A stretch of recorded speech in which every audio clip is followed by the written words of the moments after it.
ಈಗ ರಾಜ್ಯ ಸರ್ಕಾರ ರೈತರಿಗೆ ಒಂದು ಹೊಸ ಆದೇಶ ಮಾಡಿದೆ. ಅದು ಏನಪ್ಪಾ ಅಂದ್ರೆ ಎಫ್ ಐ ಡಿ ಎಲ್ಲ ರೈತರು FID ಮಾಡಿಸ್ಬೇಕು ಅಂತ ಹೇಳಿದ್ರು. ಇಲ್ಲಿ ತನಕ ಎಲ್ಲರೂ FID ಮಾಡಿಸಿದ್ವಿ. ಈಗ FID ಮಾಡಿಸಿದರಿಗೆ 1 ಎಕರೆಗೆ 1 ಚೀಲ ಯೂರಿಯಾ ಗೊಬ್ಬರ ಅಂತ ರಾಜ್ಯ ಸರ್ಕಾರ ಒಂದು ಆದೇಶ ಮಾಡೈತಿ. ಈ ಆದೇಶ ನಮ್ಗೆ ರೈತರಿಗೆ ಬಹಳ ತೊಂದರೆ ಐತಿ. ರಾಜ್ಯ ಸರ್ಕಾರ ಈ ಆದೇಶವನ್ನು ಹಿಂಪಡಿಬೇಕು. ಯಾಕಂದ್ರೆ ನಾವು 1 ಎಕರೆಗೆ 3 ಚೀಲದಿಂದ 5 ಚೀಲ ಯೂರಿಯಾ ಗೊಬ್ಬರ ನಾವು ಬಳಕೆ ಮಾಡ್ತೀವಿ. ಯಾಕಂದ್ರೆ ನಮ್ಮ ಹಾವೇರಿ ಜಿಲ್ಲೆ ಹೆಚ್ಚು ಮಳೆ ಆಗೋದ್ರಿಂದ ಈ ಜವಳ ಹೆಚ್ಚಿಗೆ ಆಗ್ತೈತಿ. ಜವಳ ಹೆಚ್ಚಿಗೆ ಆದಾಗ ನಮ್ಮ ಭೂಮಿ ಜವಳ ಆದಾಗ ಬೆಳೆ ಎಲ್ಲ ಹಳದಿ ಆಗ್ತೈತಿ. ಹಳದಿ ಆದಾಗ ಹೋಗಿ ನಾವು ಯೂರಿಯಾ ಗೊಬ್ಬರ ಹಾಕಿದ್ರೆ ನಮ್ಗೆ ಇಳುವರಿ ಬರ್ತೈತಿ.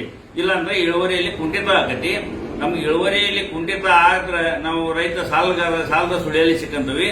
ರೈತರು ಸಾಲದಾಗ ಸಿಕ್ಕದ್ರಿಂದ ರೈತ ಏನ್ ಮಾಡ್ತಾನ ಅಂದ್ರೆ ಆತ್ಮಹತ್ಯೆ ಯತ್ನ ಮಾಡ್ತಾನ. ಯಾಕಂದ್ರೆ ಸಾಲ ಹೆಚ್ಚಾಗಿ.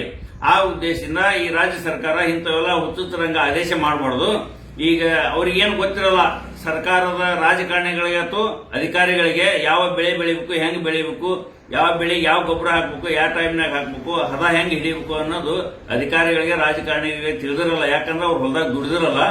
ಆ ಉದ್ದೇಶದಿಂದ ನಾವು ಏನು ಬೆಳೆ ಬೆಳಿಬೇಕು, ಯಾವ ಟೈಮಿಗೆ ಬಿತ್ತನೆ ಮಾಡಬೇಕು, ಯಾವ ಟೈಮ್ಗೆ ಯಾವ ಗೊಬ್ಬರ ಹಾಕ್ಬೇಕು ಅನ್ನೋದು ರೈತರಿಗೆ ಮಾತ್ರ ಗೊತ್ತಿರ್ತೈತಿ. ಈ ರೈತನ ಬಗ್ಗೆ ಸರ್ಕಾರ ಏನೇನಾರ ಹೊಸ ಆದೇಶ ಮಾಡಬಾರ್ದು. ಏನ ಮಾಡ್ಬೇಕಂದ್ರು ಸರ್ಕಾರ ರೈತನ ಬಗ್ಗೆ ಗಮನ ಇಟ್ಟು ರೈತನ ಕೂಡ ಚರ್ಚೆ ಮಾಡಿ ಆದೇಶ ಮಾಡಬೇಕು. ಈಗ ಈ ಮಾಡಿರೋ ಆದೇಶ ಪೂರ್ತಿ ತಪ್ಪಿದು. ಈಗ ರೈತರಿಗೆ ಎಷ್ಟು ಬೇಕಷ್ಟು ಗೊಬ್ಬರ ಕೊಡೋದಾಗಲಿಲ್ಲ ಅಂದ್ರೆ ಮತ್ತೆ ನೀವ್ ಯಾಕೆ ಸರ್ಕಾರ ನಡೆಸ್ತೀರಿ? ನಿಮ್ ಕಡೆಯಿಂದ ಸರ್ಕಾರ ನಡೆಸಕ್ ಆಗಲಿಲ್ಲ ಅಂದ್ರೆ ಬಿಟ್ಟು ಬಿಡ್ರಿ, ಮತ್ತೆ ಇದ್ದರು ಕೊಡ್ತಾರ. ಆ ಉದ್ದೇಶದಿಂದ ನಮ್ಗೆ ರಾಜ್ಯ ಸರ್ಕಾರ ಇತ್ತು, ಯಾವುದೇ ಸರ್ಕಾರ ಇದೆ, ಈಗ ನಮ್ಗೆ ರೈತರಿಗೆ ಯೂರಿಯಾ ಗೊಬ್ಬರ ಆಯ್ತು, ಬೇರೆ ಗೊಬ್ಬರ ಸಿಗ್ತಾ ಇಲ್ಲ. ಎಲ್ಲ ಅಂಗಡಿಯಾಗ ಹೋಗಿ ಕೇಳಿದ್ರೆ ಗೊಬ್ಬರನೇ ಇಲ್ಲ. ಈಗ ಯೂರಿಯಾ ಗೊಬ್ಬರ ಹಾಕ್ಬೇಕು ನಾವು ಕಬ್ಬಿಗೆ ಬೇಸಿಗೆಯಲ್ಲಿ ನೀರ್ ಹಾಕಿ ಕಷ್ಟಪಟ್ಟು ನೀರ್ ಹಾಸಿರ್ತೀವಿ.